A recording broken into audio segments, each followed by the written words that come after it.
couple of my friends said, "See, I told you he was weird." I was about to say that. I was about to say, be like, see, I told you he was a clock ass.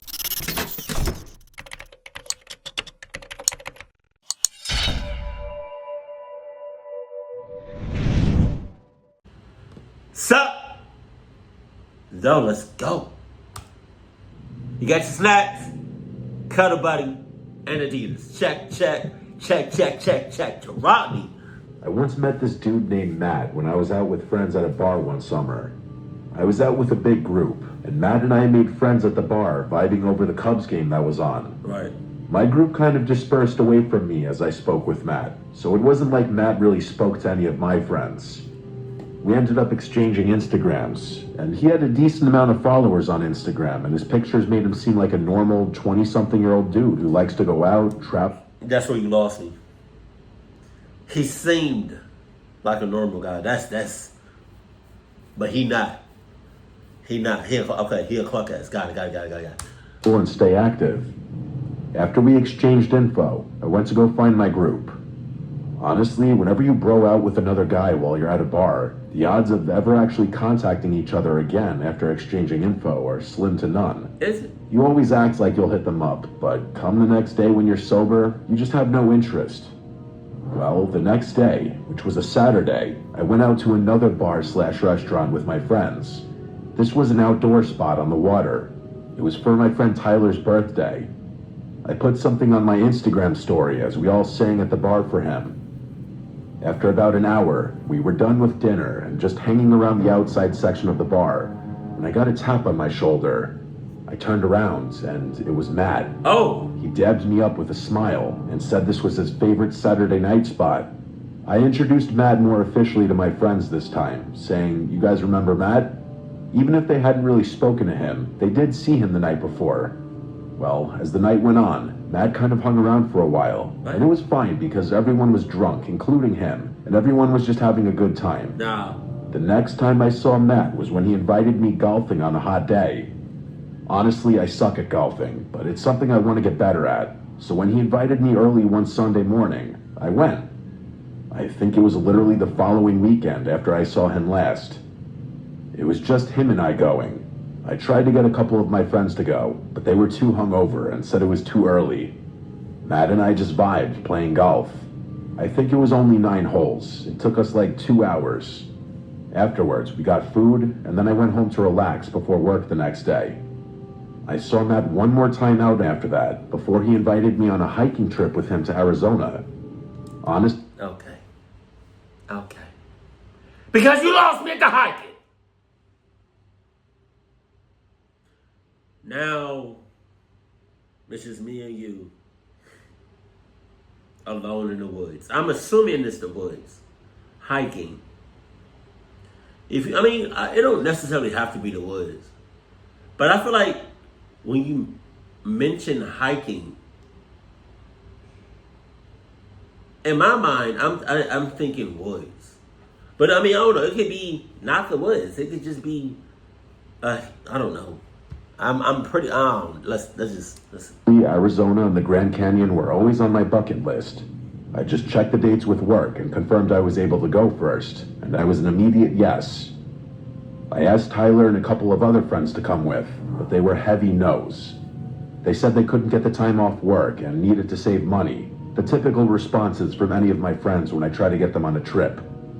I asked Matt if any of his boys were going, and he said nah, he was going solo dolo. I actually hadn't met any of Matt's friends yet. His Instagram painted him as this super popular guy though, so I didn't find it weird. We flew out on August 15th, and our return flights to Chicago were August 18th. We landed at night. Matt rented a car for the weekends, and on the way to the Airbnb, we stopped for food and alcohol. By the time we got to the Airbnb, it was late. We had a couple of beers when we got there, and I could tell that Matt was down to stay up longer, but I was admittedly shot and wanted to go to sleep. This was when I realized there was only one bed in the Airbnb. I got the bed.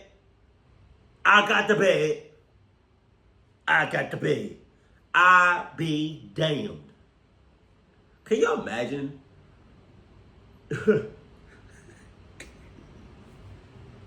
Can you imagine him going to the bed and he thinks he gonna be the only one in the bed?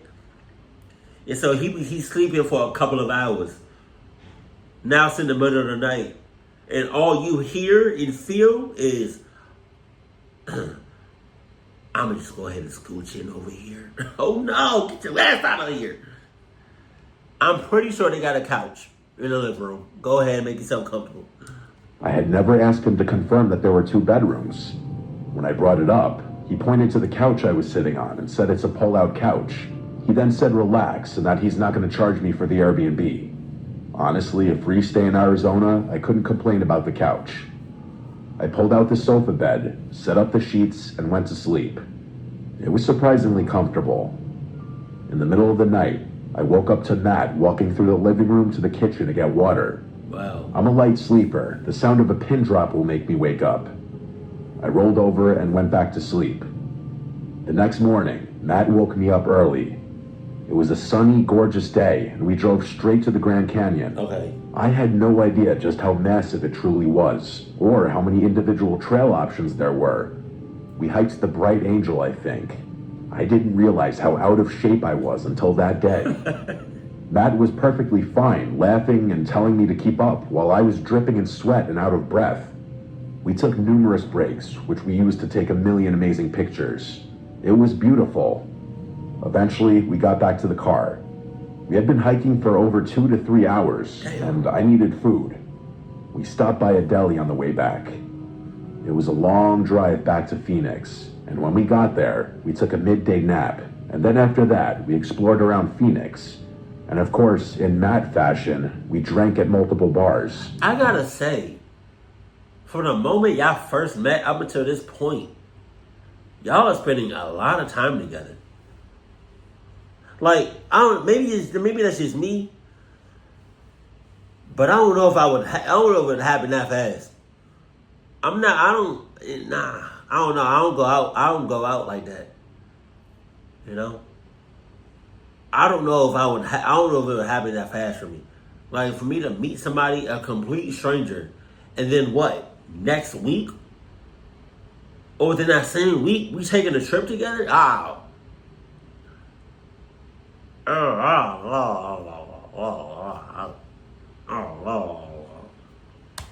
I barely knew the guy, but I could already see he liked his alcohol.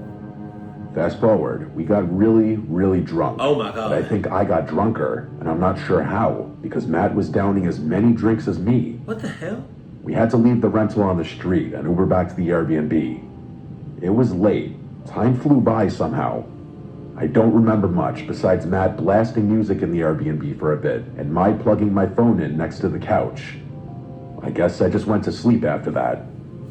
That night, I woke up randomly, probably a couple of hours after I fell asleep. My bladder was about to explode and my mouth was drier than the Grand Canyon. I got off the couch and headed toward the bathroom, but I heard something. A crack in the floor, like a crack from pressure. I scanned around the dark room with my eyes and saw nothing, so I went to the bathroom. While I was in there, midstream, I heard a door clicking shut. It had to be Matt's bedroom door. When I finished peeing, I went to try Matt's door, but it was locked. I knocked on the door, but there was no answer. Whatever, I went back to the couch and fell back asleep pretty easily. The next morning, I woke up at like 8 a.m., head throbbing. The first thing I noticed was my phone. It was in a weird position. I had it charging last night and left it laying on the floor next to the couch bed, but now it was sitting on the table next to the couch and it was unplugged. I was questioning why I might have done this, but ultimately my answer was simple. I was just super drunk. That day, we obviously didn't do any hiking, otherwise I would have puked. We just Ubered to the car and then did some driving around, exploring different neighborhoods, scenery, and checking out the botanical gardens. I didn't really want to drink that day, but later on, Matt convinced me, and wouldn't... Even I wouldn't get that. What? Even I wouldn't get that drunk. Even I wouldn't be drinking like that when I did drink. I don't drink anymore, but that's just that to me just seems like excessive. You drinking every damn day. You got it. Where the water at? Huh? Where the detox drinks at? What's up? Like, we drinking every damn day. You got it. That's the problem. He a clock ass. Yeah, God, he a clock ass. No, it was another night of getting really, really drunk. Our flight was at like 1 p.m. the following day, so at least we didn't have to worry about getting up really early. We got back to the Airbnb late again. I'd say between 1 and 2 a.m. this time. Matt insisted on letting me sleep in the bed that night, just because it was fair. Honestly, I didn't argue. I eventually took my bag to his room and then said goodnight and shut the door. And then where he gonna sleep at? I mean, it could be obvious that he gonna sleep on a pull-out couch. I'm just saying, they didn't say, like, with these stories, I need all the details. And best believe, I hope you lock your door too. If you didn't, Jesus. I didn't lock it. Oh. Not that it mattered. Okay. Not that it matters? Okay. Shut the hell up. Because the locks, from what I remembered, had those doorknobs with locks that you could easily unlock with like a butter knife or something. Wow. I wish I could say the story ended there and that we went home in peace the next day. Well, I woke up that night, probably not long after I fell asleep. I didn't know what woke me up at first. It's like waking up to a sound, but you didn't fully consciously hear that sound because you were still technically asleep when it caused you to wake up. I looked around the room, and then for my phone. My phone was missing. Okay. I had it plugged in next to the bed and had the phone on the bed next to me. But now the cord was just dangling from the outlet to the ground with no phone. How could this happen again? I looked on one side of the bed on the floor, and then the other, and I jumped up and screamed at the top of my lungs when I saw Matt laying face down, sprawled out on that side of the bed on the floor. He looked up, looking like he'd just woken up from a deep sleep. I shouted, "What are you doing?" He looked around the room, acting confused, like he didn't know how he got there. He stood up and said that he must have been so blacked out that he just walked in here to go to bed, but then remembered I was in the bed and he crashed on the floor. No! I don't want to hear that shit. Because you miss me with that. You miss me with that. You miss me with the drinks. You miss me with this moist ass bed. Why is this shit so damn wet? It's not wet, I'm just saying. You miss me, honestly. You're Matt, you're the one that's gonna make me stop drinking, because we've been drinking every day, all day you got it. At some point, I'm gonna just say, hold off on the drinks, because I gotta have some alcohol poisoning or something as much as I've been drinking. That didn't make sense because he was on the side of the bed further from the door. I then accused him of taking my phone, and he played dumb. He said I should check under the bed, maybe it fell. Then he got on his knees, looked under the bed, and instantly said, "Bro, here it is." And he pulled it out from under the bed. I looked at him, and I genuinely felt like I was staring at a different person now.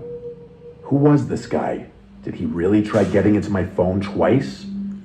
I told him I'll just go back to the couch, but he insisted he would, and then he left the room. You bet your ass I locked the door this time. If it weren't for the phone, sure, I'd just see it as he was really drunk and did something goofy, like come pass out on the floor, but I was detecting bullshit there. He took my phone, and I know it. Matt is just bullshit all himself. Matt, his full legal name, Matt Bullshit. I'm a cluck ass. Oh, that's it.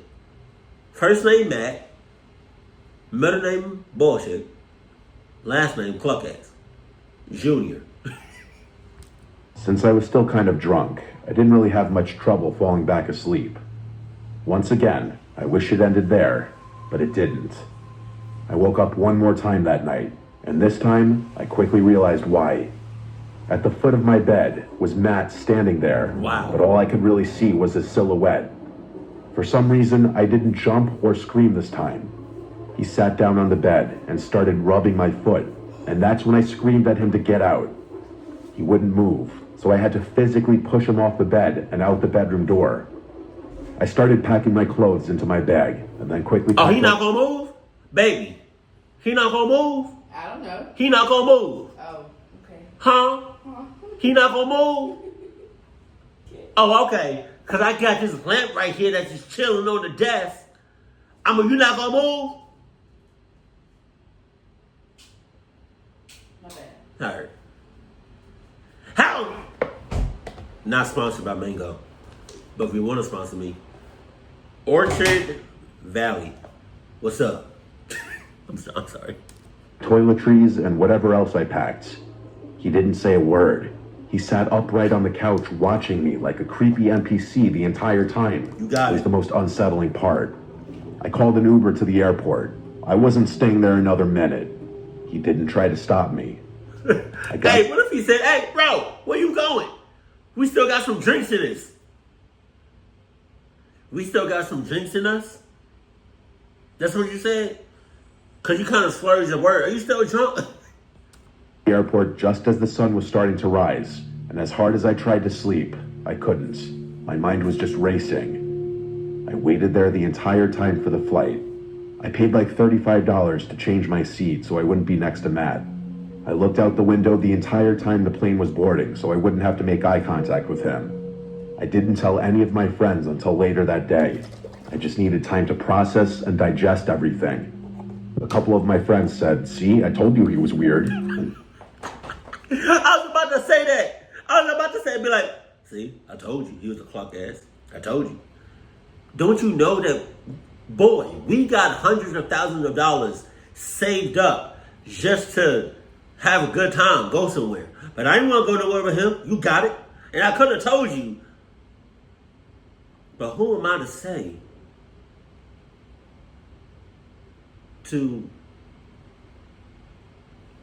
I lost my, hold on. Pointed out that both times we ran into him, he was alone. It got me also thinking that the only reason he ran into me at the outdoor bar was because he saw my Instagram story and probably came there. Actual stalker behavior. I'm saying. I blocked his number and Instagram, but before doing so, I went to one of his older Instagram posts where he was with friends. No one was tagged in the picture, but I looked at the comments, and there was one comment from a guy who looked like he was in the picture. I saw that Matt wasn't even following him or vice versa.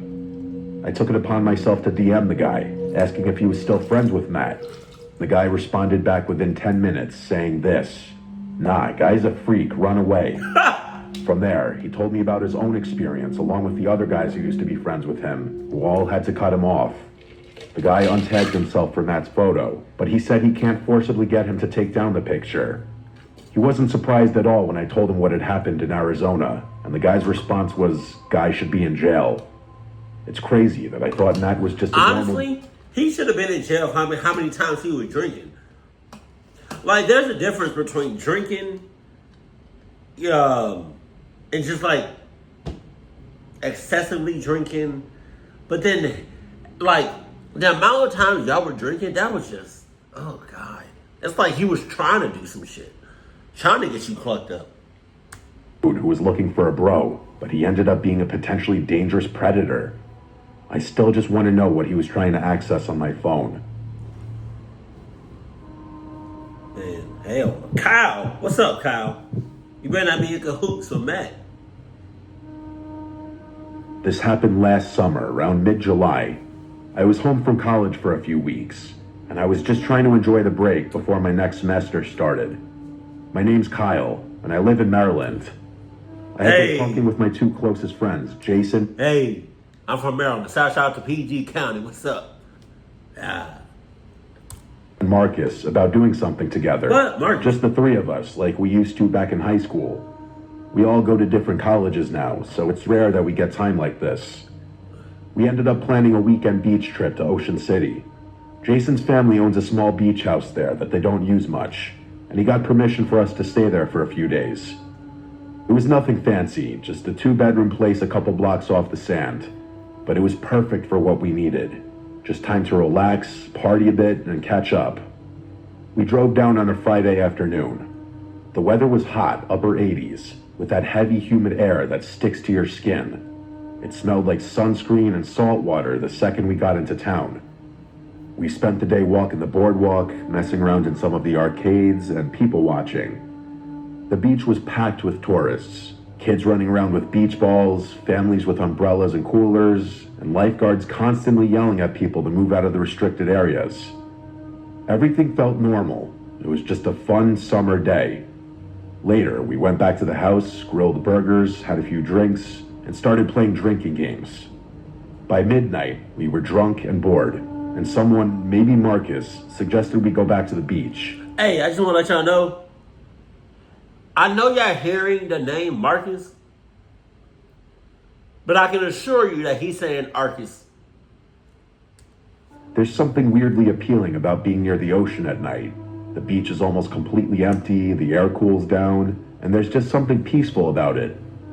We didn't bring much with us, just some hoodies in case we get cold, our phones, and a flashlight Jason grabbed from the kitchen drawer. We didn't plan to swim around or anything, just hang out and maybe walk along the shore. We headed down a side street and onto the wooden boardwalk, then took the steps down to the sand. As expected, it was basically completely deserted. The waves were steady, and the only light came from a few lamps on the boardwalk and the moon behind some clouds. There was barely enough visibility to make out where the water met the shore. We walked along the edge of the surf, occasionally letting the cold water hit our ankles. We joked around, talked about random stuff, and just killed time. After a while, we stopped near one of the lifeguard towers, those wooden ones they take down at night, and we just laid in the sand looking up at the sky. That's when Jason noticed something. He suddenly sat up and said, "Is that someone walking over there?" We all sat up and looked in the direction he was pointing. At first, I didn't see anything. It just looked like a dark blur near the shoreline. But then, yeah, I saw it. A figure. But it was just a silhouette at that point, walking slowly, right along the edge of where the water touched the sand, probably 50 or 60 yards away. We figured it was just another person out late like us, maybe just going for a walk. But then we noticed that their movement was off. They weren't strolling around like someone enjoying the beach. Their walk was stiff, slow, and almost mechanical. Their arms didn't swing naturally, and their posture was strange. Their head was tilted down, but not fully. It looked like they were staring at the sand, or maybe scanning it. We all stopped talking and just quietly watched them. Jesus. Something about it put me on edge. I remember whispering, "What the hell are they doing?" Marcus suggested that maybe they're just looking for something.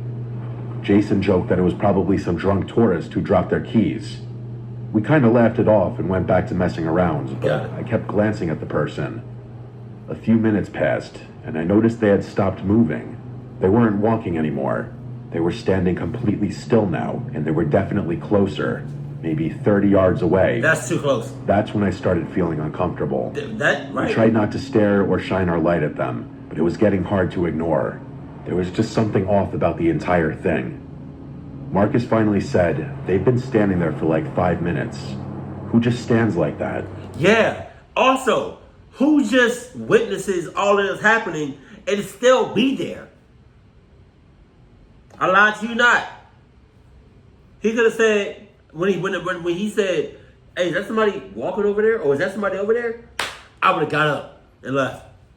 Cause right now y'all just what y'all doing? What's going on? Then Jason said something that made my stomach drop. He said, "He's not just standing, he's looking at you, Kyle." I didn't know if he was joking or not. I kind of laughed nervously and said, "Nah, he's looking at the sand." But Jason shook his head and said, "No, look closer. His head's tilted at you." That's when Jason pointed the flashlight at him. I didn't even want him to do that, honestly. Why? But he clicked it on and aimed the beam. The light hit the figure for just a second before the battery started dying and it flickered out. But that second was enough. I saw him. He was almost grayish white with no shirt. He was wearing wet jeans, clearly from the ocean. His arms hung completely limp at his sides. His head was tilted at a weird angle. Not broken, but unnatural. And his eyes were wide open, almost bulging. The second that beam of light hit him, he moved. Fast. Without any hesitation. He broke into a full sprint straight at us. Oh my God! I can't even describe how unnatural it looked. There was no build-up. He went from standing completely still to running at full speed, almost like he launched forward. All three of us screamed and bolted. What y'all bolting for? Unless y'all bolting right to him. Yeah, unless y'all both holding ass right to each other with arms open, because apparently that's what y'all want. That's what y'all want. Y'all was right there analyzing him. Y'all knew he was right there for like 30 minutes. Y'all had a full description of him, down to the last detail. But the second he started hauling ass to you, arms open wide, like he want to hug, like, hey, what's up? Y'all haven't seen y'all since middle school type shit. Now y'all want to run. Man, come on. Come on. Y'all can't do that to him. Come on. As long as y'all was sticking around,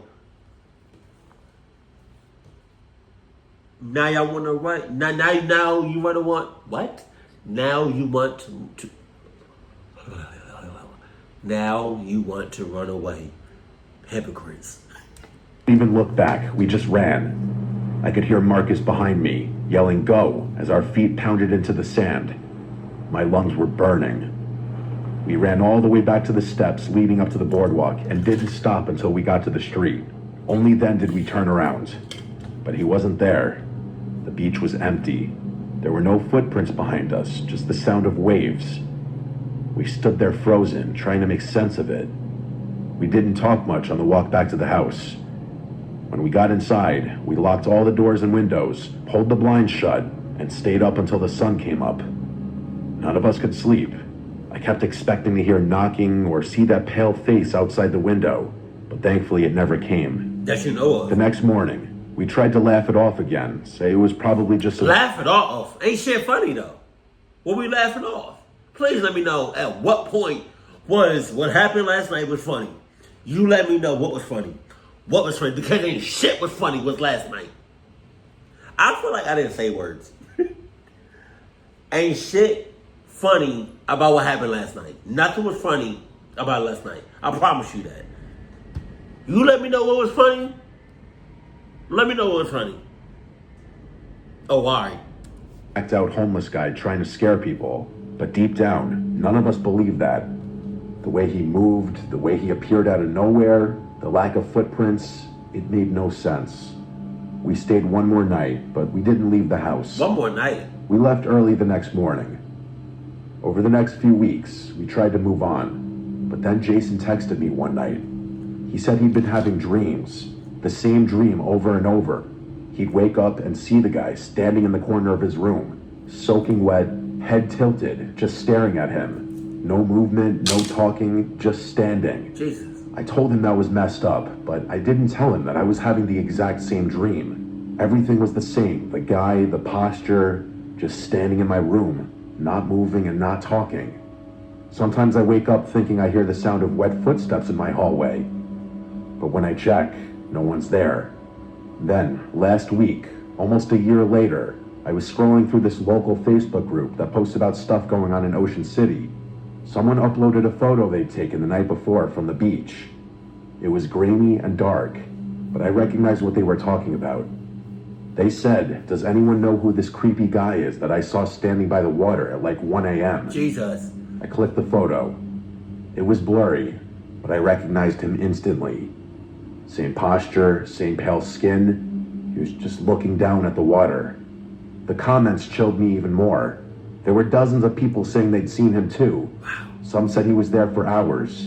One person said they watched him walk into the water and never came back out. Another said they found wet footprints on their back porch 2 streets from the beach. No prints leading to or from them. What are we looking at? I don't know what we saw that night, but I know this. I'll never go back to that beach at night again. So what the hell were they... What? Hold on. What was they looking at? Was he real? Now you got me thinking. Was that a real person? I don't understand.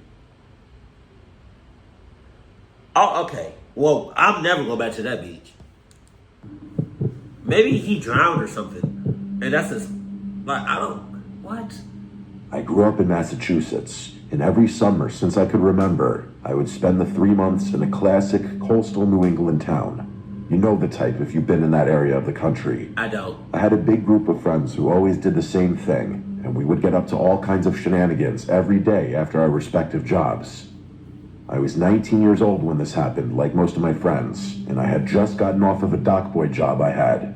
So like any other night, I texted my friends what the plan was, and picked up my friend who I'll call Emerson from his job to go get alcohol, as he was the one with a fake ID. We got the alcohol and went back to the small town where we lived. We decided to get on my family's boat that I was able to take out on my own, to have some beers while we wait for everyone else to finish what they were doing. We drove around the little peninsula we were on to this place where a lot of people anchor and hang out. There were a couple of boats anchored already, and it was about 7 p.m., but it still wasn't unusual. We found a spot between the two boats, threw the anchor down, and just chilled and drank. We were having a nice time, listening to the music from the boat to our left, when the one to our right decided to leave, and then eventually the other boat's music shut off.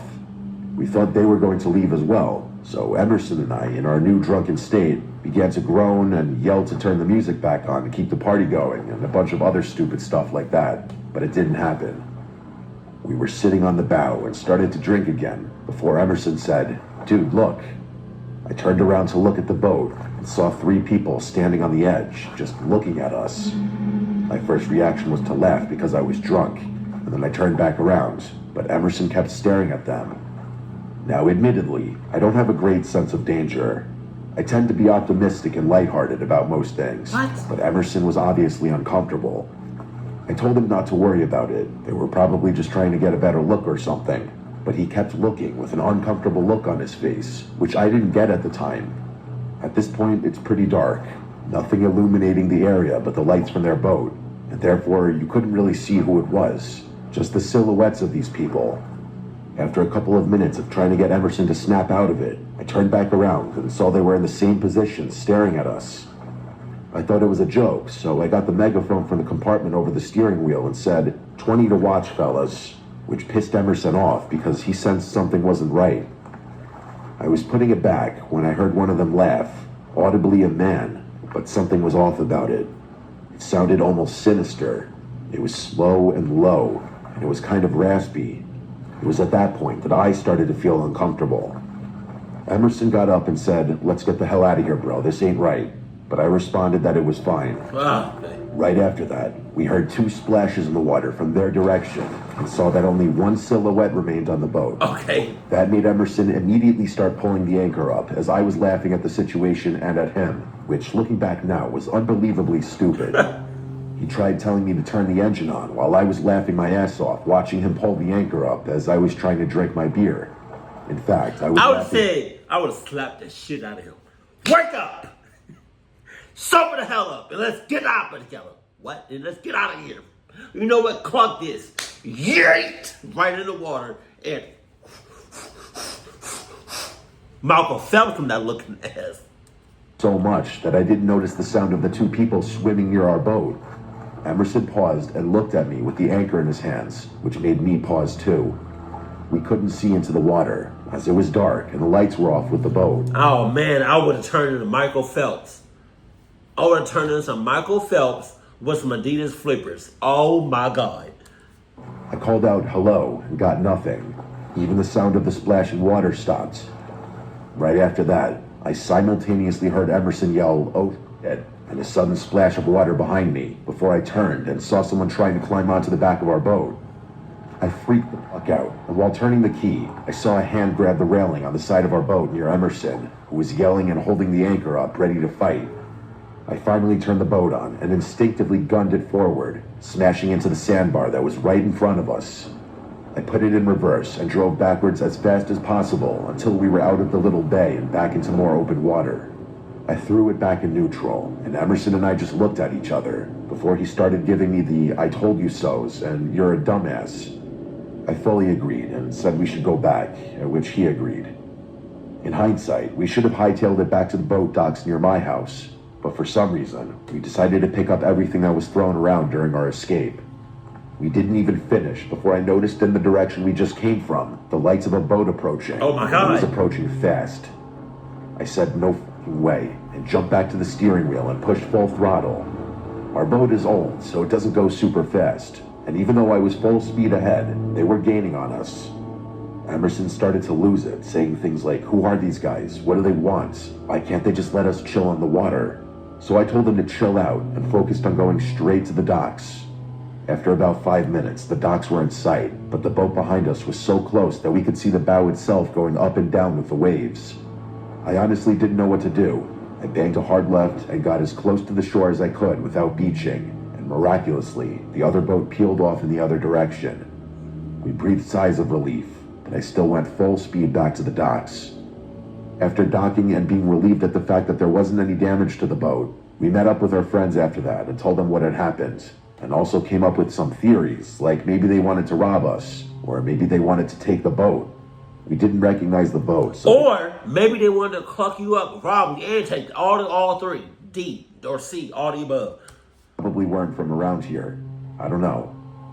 I don't like to think about what would have happened. I'm just glad we didn't find out. I do know that I'm thankful for Emerson being there. Without his skepticism, I think things definitely could have taken a turn for the worst. You think? And I'm also kind of nervous that y'all was on that big body of water too. Anything with a whole bunch of water, you're surrounded by water, I don't like that. Because that just adds a whole new fear. That adds a whole new, like it's already bad enough that you have an encounter with some cluck asses. But then to add that to a big body of water, that's a whole nother situation that you gotta, man, Jesus. So I want to leave y'all with this. Anytime y'all meet somebody, and they're new, and they just want to drink so much, all day, every day, that's bad.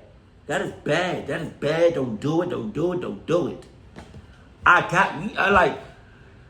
You would think, people would know that, but some people don't. I have to say this. I have to keep it reassuring to y'all. Stop hanging around people that's gonna get you clucked up. Whether it's like pills, whether it's like smoking, drinking, or hell, even eating. Here, eat this. Hey, I made this, eat this. No, I'm good. I'm good. Keep it cool, keep it classy. And I love you. Stay happy, my family.